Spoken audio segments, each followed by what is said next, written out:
Little storyteller. A little cloud named Nimbus was fluffy and white. He loved to float across the big blue sky.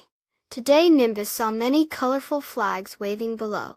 He peeked down and saw a happy parade. There were children with balloons, a band playing cheerful music, and even a fluffy white bunny hopping along. Suddenly, Nimbus felt a tickle. Ah, choo! He sneezed. Little drops of rain tumbled out of him and onto the parade. The music stopped. The fluffy bunny shook his wet fur. The children looked surprised. Nimbus felt bad. Oh no, he thought. I rained on their fun. Nimbus wanted to say sorry. He thought hard. Then, a wonderful idea popped into his cloudy head.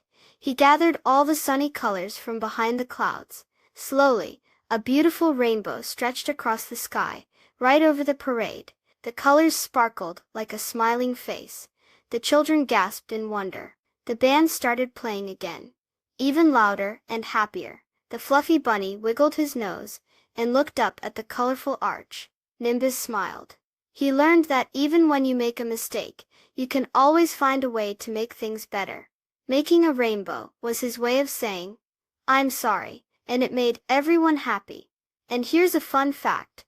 Rainbows appear after rain because sunlight shines through the raindrops, and the water droplets act like tiny prisms, splitting the white light into all the beautiful colors we see. Please subscribe. Thank you.